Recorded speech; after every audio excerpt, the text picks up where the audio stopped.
자, 행렬이라는 친구가 있어요. 이 행렬이라는 친구가 누구냐면 간단하게 얘기해서 이렇게 생각해 봅시다.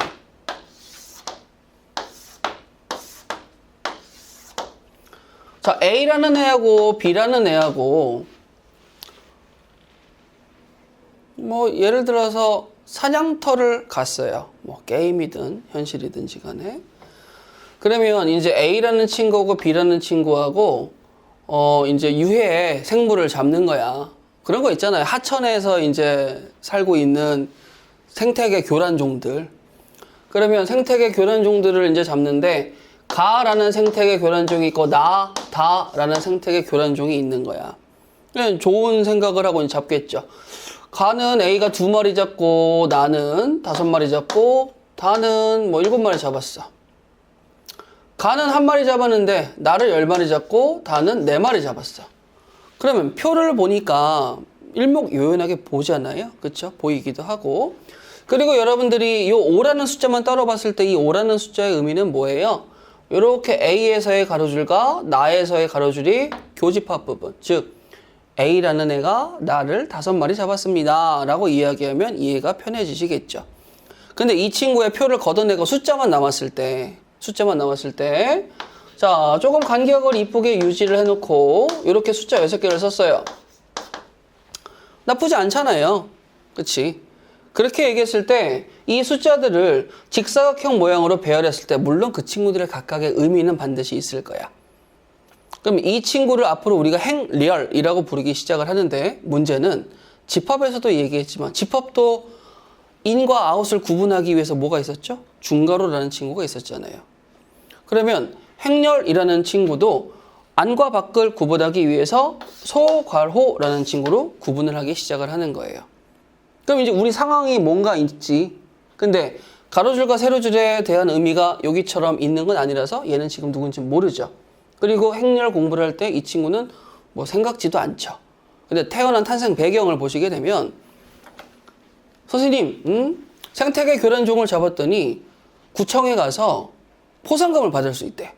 근데 포상금을 받을 수 있는데 가를 1마리 잡으면은 뭐 100원을 주고 나를 1마리 잡으면은 300원을 주고 다를 1마리 잡으면은 500원을 준다 라고 해서 포상금이 있다라는 거야.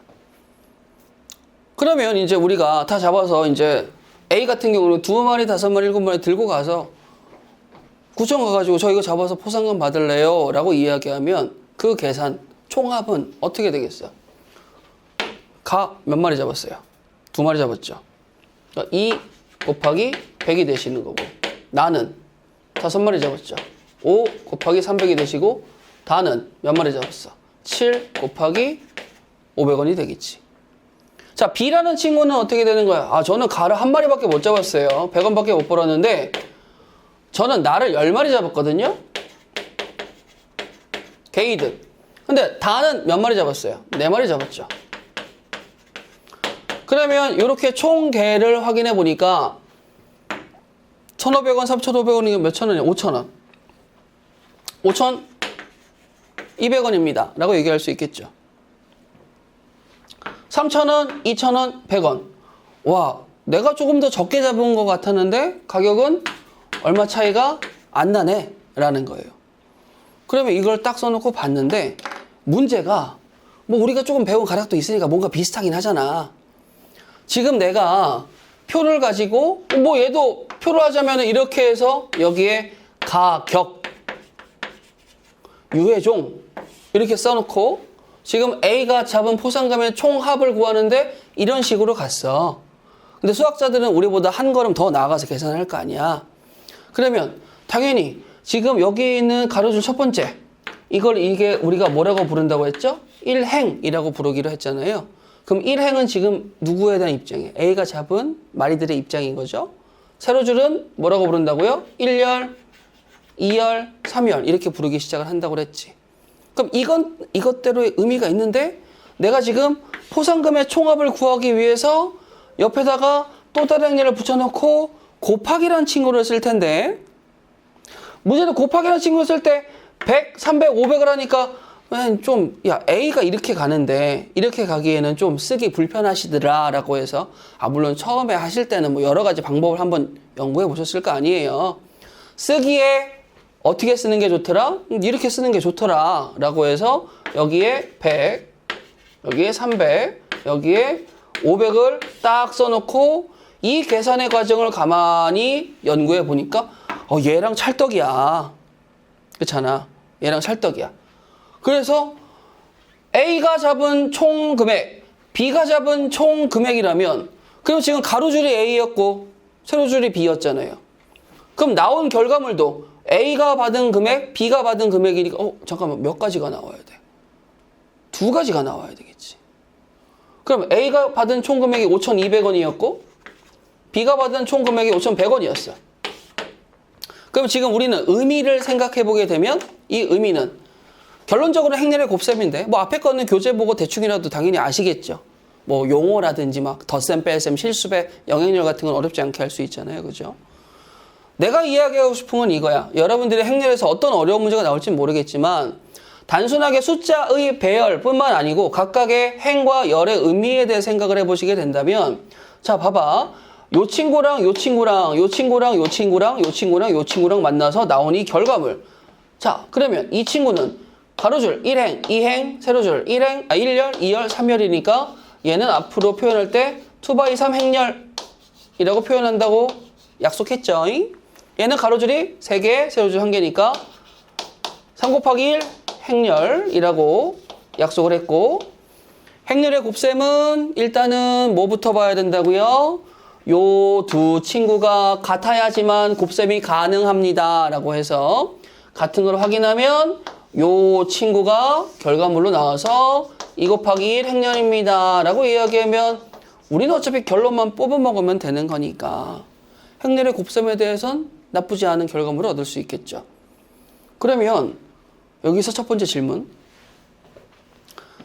단순하게 행렬의 입장에서 지금 정의를 간단하게 배우고 성질을 공부하기 위해서 교환법칙이 되니? 라고 물어보는 이 첫 질문에 교환법칙이 되면 어차피 뒤집은 거니까 행렬의 프레임을 써놓고 곱셈이 성립하기 위해서는 얘가 같아야 되니까 근데 같아요 달라요? 다르잖아. 그럼 곱셈이 진행이 돼야 안 돼요? 안 되죠. 그러니까 기본적으로 행렬의 곱셈은 교환법칙이 성립한다 안 한다? 안 한다라는 거야. 그래서 여기서 문제가 생기는 거지. 왜? 우리가 궁극적으로 지향하는 거는 뭐냐면 뭐 차떼고 포떼고 그냥 기본적인 연산이에요. 오래간만에 예전 교육과정에서 고2에 있었던 교육과정에서의 행렬이 고1 과정으로 다운그레이드 되면서 오셨는데 예전보다는 많이 가벼워지셨어. 어려운 건 다 뺐단 말이야. 그래서 주된 거는 연산이고 학교마다 배우는 게 차이가 있어서 케일리 해밀턴 정리에 대해서는 약간 그건 학교별로 다를 수도 있기는 한데 그렇다면 우리가 그 연산을 위주로 할 때 교환 법칙이 성립하지 않아. 대신에 결합과 분배는 성립은 해. 라고 이야기했을 때 연산의 입장에서 우리는 무수히 많은 연산들을 배웠죠. 앞에서 다항식의 연산도 배우셨고요. 수하, 즉 공통수학 2에서는 뭐 함수끼리의 연산도 배우실 거고요. 뭐 합성함수, 역함수 이런 거 있잖아요. 집합의 연산도 배우실 거고요. 복수수의 연산 이런 건 다 배웠잖아요. 여러 가지 연산을 배우시는데 행렬의 연산에서 빼놓을 수가 없는 게 그러면 실수의 연산과 얼마나 비슷합니까? 라는 게 화두가 되시는 거야. 비슷한 듯 좀 다르죠. 그래서 우리가 공부를 하시다 보게 되면 이러한 친구의 제곱 자연스럽게 전개를 하게 되면 손에 익어서 바로 이렇게 나오지만 요 친구는 자 그럼 이것도 이야기해 볼까? 요 A, B의 곱은 엄밀하게 얘기하자면 조합이잖아요. 교환 법칙이 성립하니까. 자리에 의미가 있어요? 없어요? 없죠. 그러니까 내가 항을 이야기할 때 BA든 AB든 똑같은 거니까 2배 처리할 거야 라고 생각을 하지만 행렬에서는 교환 법칙이 성립하지 않는 경우 때문에 이걸 일반적으로 쓰면 돼요? 안 돼요? 당연히 안 되시겠죠. 그러니까 우리가 뭘 해야 돼? A제곱 더하기 AB 더하기 BA 더하기 B의 제곱이라고 쓰시는 거야. 뭐 이건 당연히 나쁘지 않잖아요. 근데 우리가 여기서 난 하나만 더 기억했으면 좋겠어. 지금 이거는 행렬끼리 뭐 한 거나 마찬가지야. 전개를 통해서 곱한 거나 마찬가지죠. 자, 기본적으로 행렬의 덧셈. 못하는 사람이 있겠어요? 없죠. 뺄셈? 없죠. 실수배 못해? 그것도 말이 안 되잖아. 곱셈도 교환 법칙만 주의하면 다 되시겠지. 그럼 여기서 사칙 연산 중에 누가 남아있어? 더하기도 했고 빼기도 했고 곱하기도 했잖아. 누가 남아있어? 나눗셈. 근데 행렬의 나눗셈은 없어요. 없어요. 없어. 없다.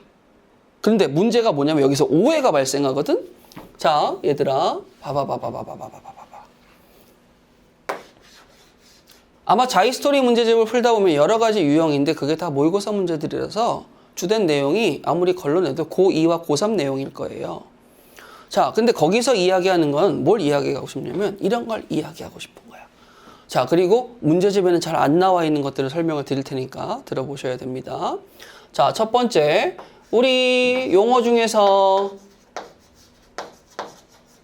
이거 들어본 적 있죠? 영행렬. 모든 성분이 0으로 되어 있는 거야. 행렬은 직사각형 모양으로 숫자를 배열한 건데 이 모든 성분들이 0으로 된 친구들은 영행렬이라고 이름을 짓죠.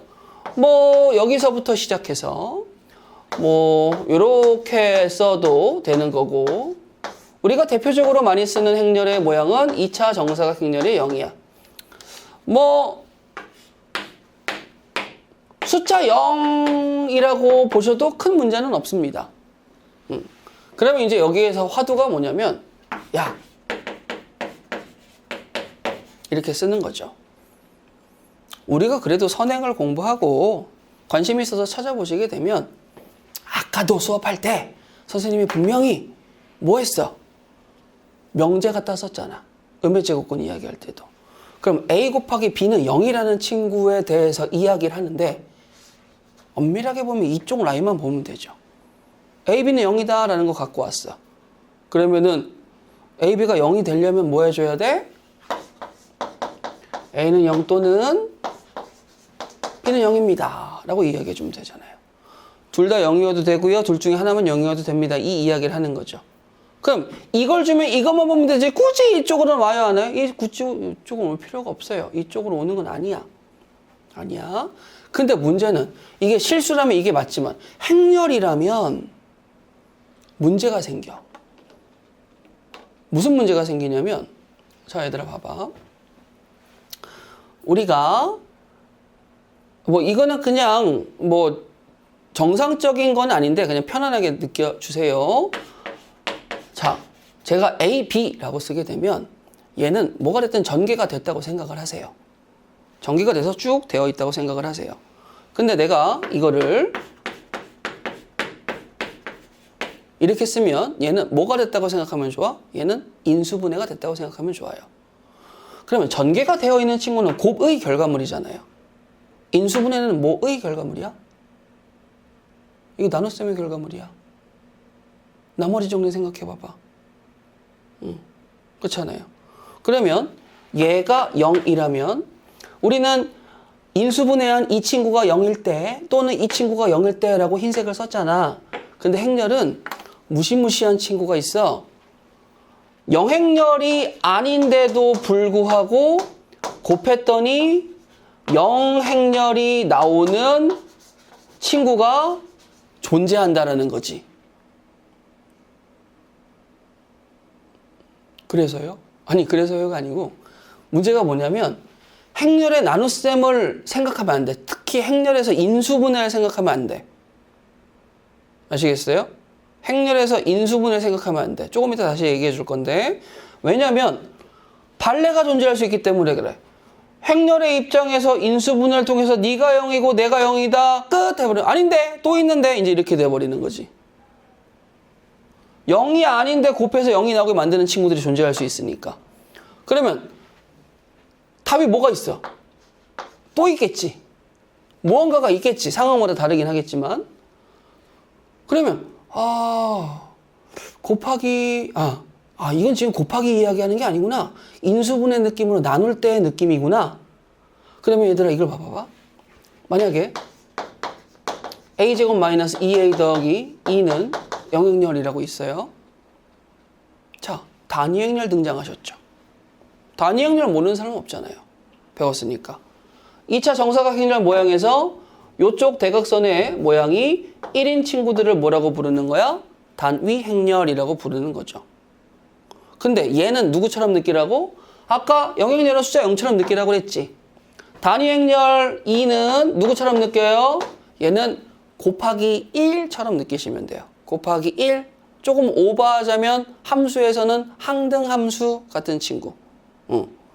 그러면 앞에서는 분명히 교환 법칙이 성립한다, 안 한다? 안 한다. 그런데 단위 행렬과 곱해지는 친구는 교환 법칙이 성립한다? 네. 곱하기 1 같은 친구니까. 네. 그래서 단위 행렬이 나왔을 때 행렬을 공부하는 친구들이 A, E는 E, A랑 같고 그건 A입니다. 너무 당연한 얘기인데 이제 이렇게 돼버리는 거야. 그렇잖아요? 그래서 우리가 문제를 풀다 보면 뭐가 있었냐면 이런 거 있었죠. 선생님도 부인하진 않을 텐데.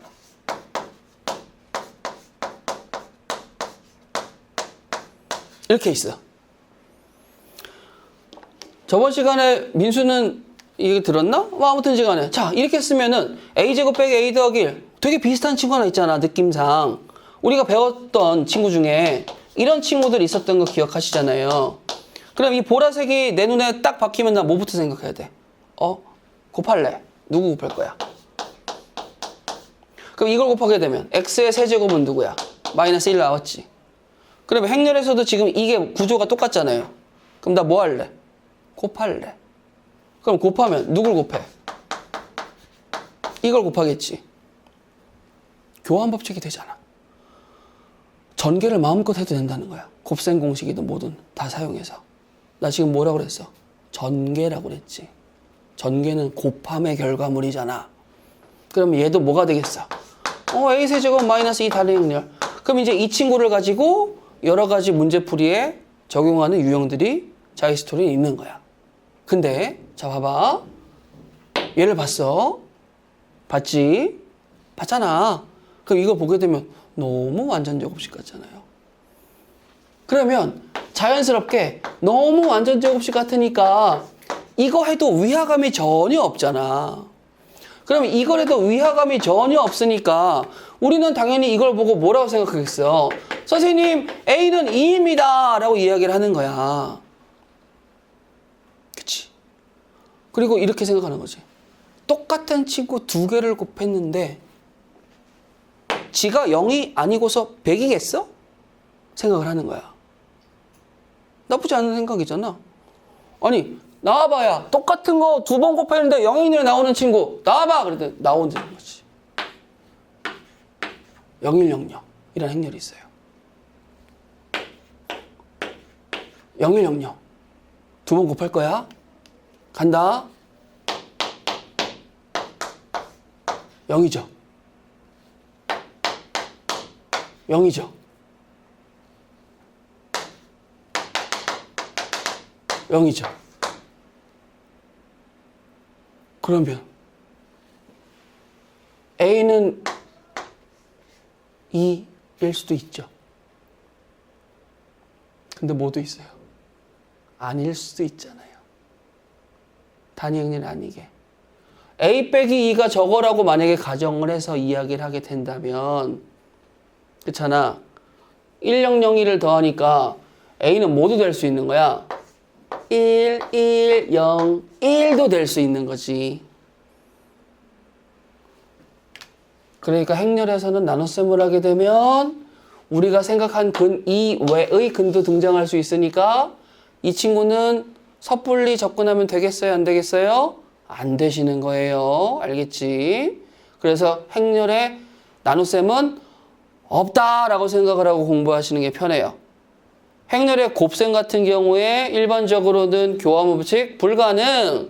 될 때가 있어. 될 때는 뭐 미정계수 구하든 또 따로 하시면 되는데 단위 행렬과 하나만 등장해. 교환 법칙 문제 없이 돼? 오케이 돼요. 라고 생각을 하시면 끝나는 거죠. 그리고 이제 이러한 친구들이 진행을 할 때 마지막으로 등장할 수 있는 친구들이 누가 있는 거죠?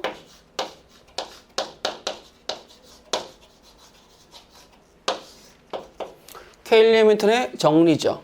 행렬을 주면 뭐 예를 들어서 행렬 A와 단위 행렬로 이루어진 2차식을 준다라는 거야. 널 주면 2차식을 줄게. 근데 A와 E로 이루어진 친구이기 때문에 너 교환 법칙에서 자유롭거든. 이제 이 다음에 한번 해봐봐 라고 이야기를 하는 거죠. 그러면 만약에 얘들아 케일리 해밀턴 정리는 뭐 학교마다 틀려서 뭐라고 자신 있게 말씀을 못 드리겠지만 행렬 A를 누군가 줬어. 그러면 케일리 해밀턴 정리를 써서 내가 만약에 이러한 2차식을 만들어낸 거야. 행렬 A를 보고 A 더하기 D가 선생님 3이에요. AD-BC는 2예요. 딱 만들었어. 이제 저걸 사용해서 문제를 풀이해야 돼. 근데 자 다시 얘들아 뭐라고? 얘 말고 또 있어. 그러면 이거 너무 좋은 먹잇감이잖아. 인수분해가 바로 빡빡 보이잖아요. 2하고 1 단위 행렬 인수분해가 되잖아. 그러면 A는 2 단위 행렬, A는 단위 행렬.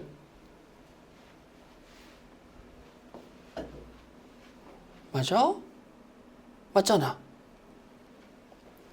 야, 근데 뭐 있어?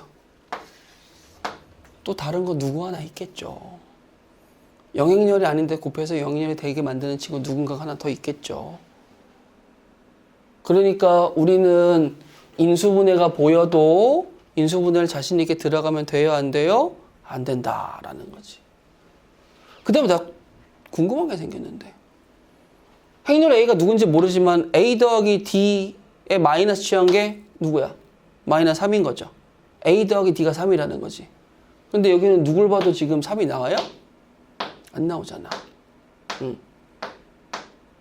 그러니까 나눗셈은 절대 하면 돼요? 안 돼요? 안 돼요. 하고 싶으면 어떻게 하면 되냐면 나눗셈 가지 말고 여기다 다 A를 곱해. 그럼 A 세제곱 뭐 나오시겠죠? 또 A를 곱해.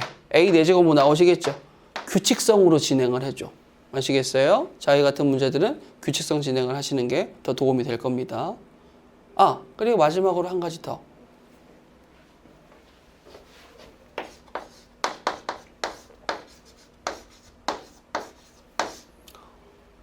어찌 보면 원래 태생이 2학년 내용이기 때문에 2학년 과정에서 빠지고 그 다음에 다른 데 갔다가 오셨지만 자, 케일리 해밀턴 정리를 한마디만 더 해드리자면 이렇게는 돼요. 그러면 이것만 쓰는 거야. 알겠니? 연좌제 걸어버리시면 안 돼요. 얘가 잘못했어. 부모여까지 하면 되겠어? 안 되겠어? 안 되잖아. 여기서 끝내야 되는 거지. 얘를 보고 얘를 만들었어. 그럼 이걸 보고 이걸 유추하는 건 돼요? 안 돼요? 절대 안 돼요. 아시겠죠? 절대 안 됩니다. 절대 하시면 안 되는 거예요. 아시겠지? 어려운 부분 있어요? 없죠. 뭐 간단한 연산들은 일단 점프를 하시고 제가 숙제라든지 설명할 때 조금 더 신경을 썼으면 하는 부분에 대해서 그리고 제가 맨 처음에 행렬 설명을 드릴 때 행렬에 기본적으로 직사각형 모양의 숫자 배열만 했다라는 부분에 설명이 좀 빈약해서 왜 배워야 되는지 모르는 친구들도 있기에 옛날에 실생활 관련해서 문제가 시작이 되고 발전이 됐다라는 것부터 이야기를 해가지고 전반적으로 한번 다 잡아드렸어요.